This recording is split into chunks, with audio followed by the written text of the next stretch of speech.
Bendiciones de gran manera para todos ustedes, amados de Dios y amados míos también. Bendiciones.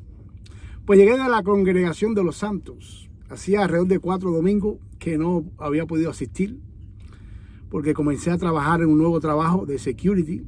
Y figúrate, me dieron los domingos a trabajar. Pero activé el armamento pesado de nuestro Dios, es decir, a su ejército, a la iglesia. La activé y le pedí oración a muchos hermanos para que Dios me librara de los domingos, Y así sucedió. Me liberó del domingo pasado y me liberó de este también. Bendito sea nuestro Dios. ¿Ve? Dios es fiel a su palabra. Pedir con fe. Amén. Pues miren esto. Esta va a ser la segunda clase del mismo tema pasado, ¿ok? Va a ser la segunda. Pero miren esto. El poder de la palabra ni la verdad de la palabra está en el idioma que se hable. Tú puedes hablarlo o predicarlo en hebreo, en arameo, en griego, en inglés, en francés, que el poder ni la verdad de la palabra está en el idioma. El poder de la palabra y su verdad no está en el idioma que se escriba. Puede estar escrito en cualquier idioma, que ahí no está el poder ni la autoridad de la palabra, ni la verdad de la palabra. ¿Ok? El poder de la palabra y su verdad no está tampoco en el material que tú utilices para escribir, ya sea en hoja, ya sea en papiro, ya sea en piedra, no está ahí tampoco. O en el lugar donde esté escrita, ¿ves? Puede estar escrita en un teléfono, puede estar escrita en una laptop, en un tablet, puede estar escrita, no sé, en cualquier lugar, que eso no le da poder ni le da autoridad, ni es la verdad tampoco, ¿eh? El poder de la palabra y la verdad de la palabra no está en quien la predique tampoco, ni tampoco en la quien la enseñe, no está en mí tampoco. Todos somos herramientas útiles en el corazón de la Trinidad. Eso sí, por medio de nosotros, Dios predica su palabra. Amén. El poder y la verdad de la palabra está por los siglos de los siglos en Cristo Jesús. A Dios Padre le ha placido que así sea. Juan capítulo 1, versículo 1. En el principio era el verbo. Está hablando de Cristo, es decir, era la palabra. Juan 14, 6. Jesús le dijo: yo soy el camino, la verdad y la vida. Nadie viene al Padre sino por mí. Amén. Si no es por Cristo, no vas a ver a Dios, mi hermano. Jesús te dice a ti y a mí, no importa el idioma, no importa lo que diga, lo que escriba, en lugar que escriba, no importa tampoco dónde está escrita, ni qué material utilizaste, porque el poder y la verdad de mi palabra, este Jesús hablándote a ti y a mí, yo soy. Ahí está, Jesús. Es el poder, la autoridad de la palabra, la verdad, la gloria de la palabra. Pues bienvenido una vez más a nuestro Ministerio Teológico Internacional, La Mente de Cristo. En la clase pasada, a la luz de la palabra, recordamos o aprendimos que el pueblo de Israel no recibió al Señor de la gloria por la dureza de sus corazones. Hoy muchos no lo hacen tampoco por esa misma causa.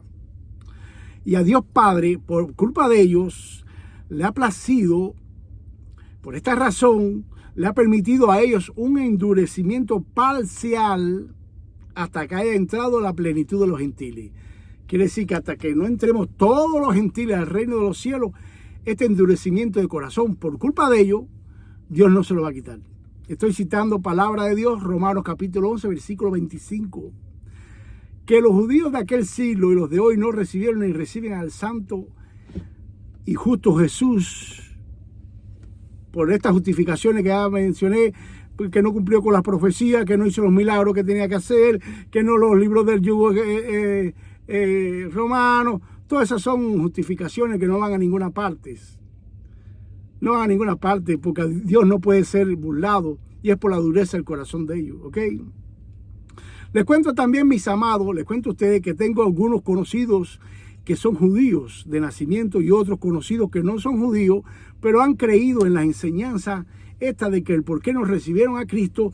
Y cuando yo les cito las palabras de Dios donde nos enseñan que Jesús es el Mesías, les cito palabras de la Biblia, la única defensa de parte de estas personas es que la Biblia de nosotros está alterada.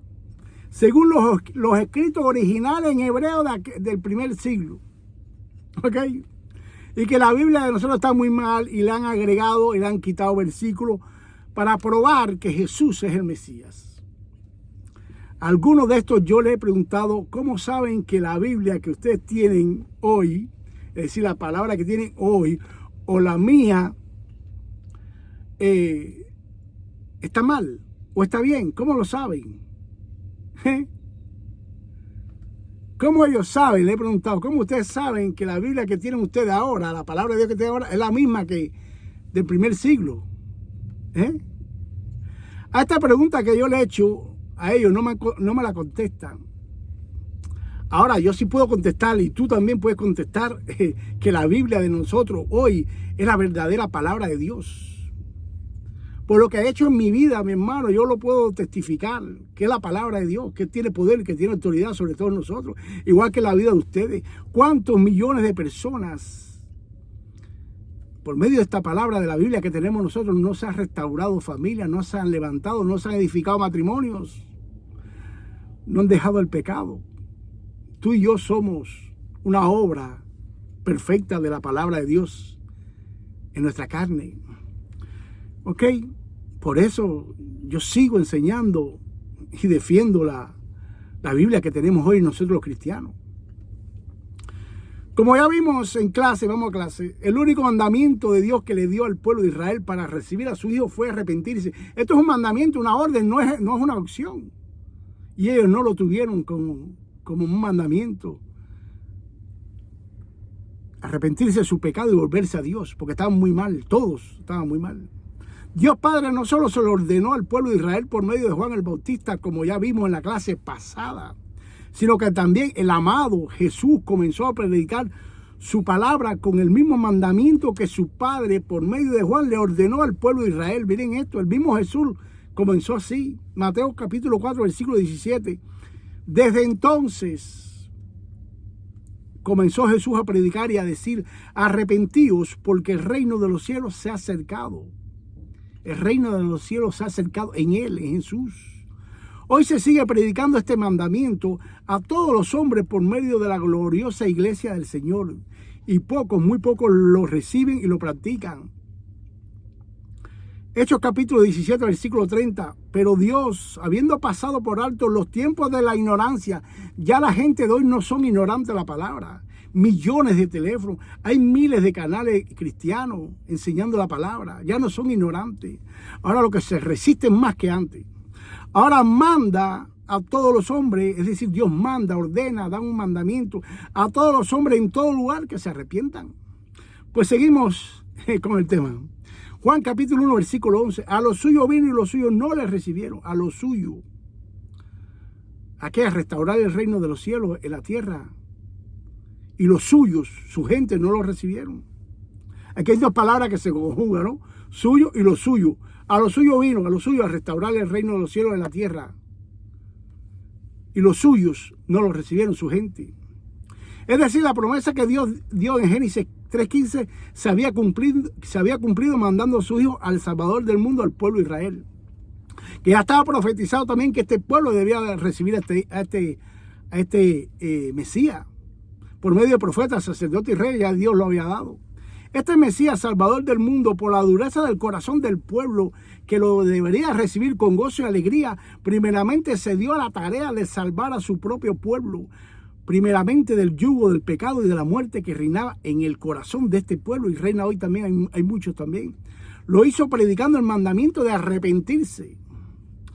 Juan capítulo 8, versículo 31 al 34, dijo entonces Jesús a los judíos que habían creído en él. Estos judíos habían creído en Cristo, pero no lo habían seguido. No se habían hecho sus discípulos. Sí, te creímos, pero no nos sometemos a ti. Esto fue, muchas veces en la Biblia lo dice, que hay judíos que sí creyeron en Cristo, pero no se sometieron a él.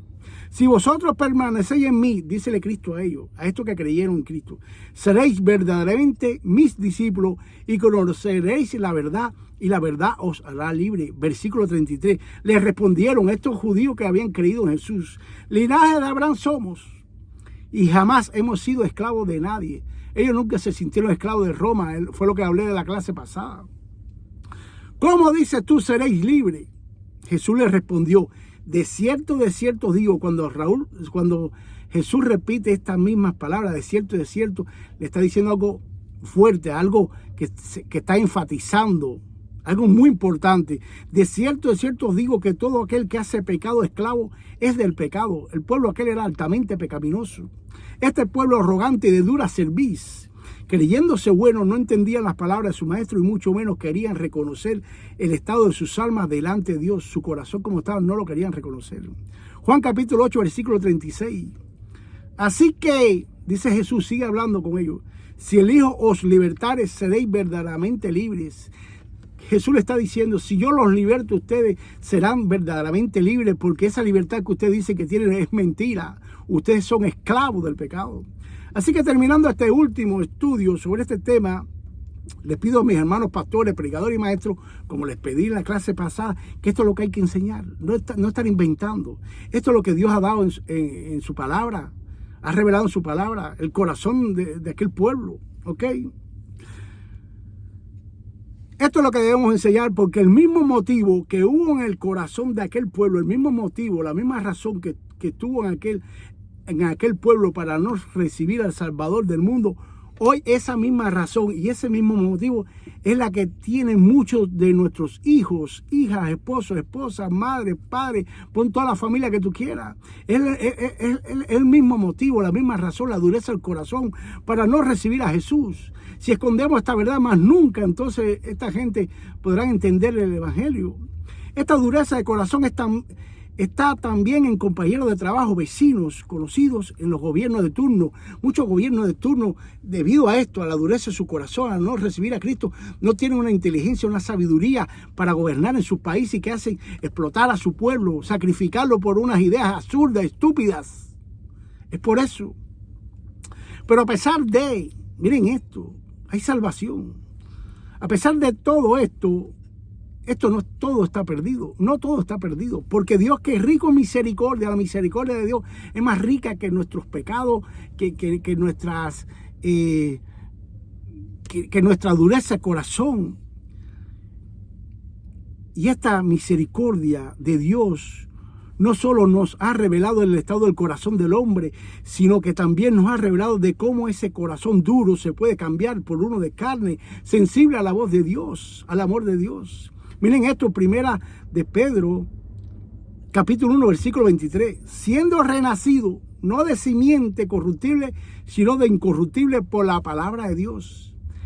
Estas personas tienen que nacer de nuevo para poder tener un corazón sensible a la voz de Dios, al amor de Dios, al amor al prójimo, a preocuparse y a ocuparse en lo que necesitan sus pueblos.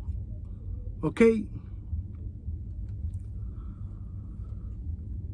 ¿Cómo se logra esto?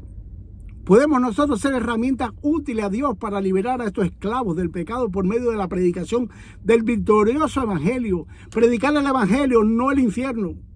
¿Qué es el evangelio? La vida, muerte y resurrección de Cristo, que pagó por nuestros pecados, que ya somos libres, que ya tenemos paz para con Dios, hermano. He escuchado algunas prédicas, hermanos, por ahí predicando el infierno. No, que Cristo predicó el infierno. Mi hermano, Cristo le predicó el infierno al pueblo de Israel, que ya conocía de Dios, que ya sabía de Dios y se había apartado de Dios. Pero tú no puedes predicar el infierno a un inconverso, a un pecador. No puedes hacerlo si no sabe de Dios. ¿Ok? Primero hay que enseñarle cosas de Dios. Además, te voy a decir una cosa a ti que estás predicando el infierno. Lo que te alcanzó a ti y a mí fue el amor de Dios, no fue el infierno. Y lo que te hace nacer de nuevo es la palabra de Dios. Pero el evangelio de salvación. Y predicar el evangelio a toda criatura. No predicar el infierno. ¿Ok? Cristo le predicó el infierno a ellos por la dureza de su corazón, mi hermano. Y tu familia que me estás escuchando ahora es contigo. Y sigues con la dureza de tu corazón para hacerte el desentendido de esta verdad que Dios te dice hoy. Te tengo un versículo también para ti, una palabra de Dios que te tiene que llegar al corazón. Hebreos capítulo 3, versículo 7. Por lo cual, como dice el Espíritu Santo, si oyeres hoy su voz, tú lo estás escuchando y la has escuchado por miles de lugares. Si oyeres hoy su voz, no endurezcáis vuestros corazones. Amén. Esto te está queriendo decir a ti, mi hermano, que cuando tú escuches el evangelio, Ponte para la cosa. Como he dicho en clase anterior, la iglesia es el último tren que Dios mandó para que se montaran todos los pecadores para ser salvos. Es el último tren, no va a haber más. ¿Ok? Bendito sea nuestro Dios, hermano. Bendito sea nuestro Dios. Aleluya.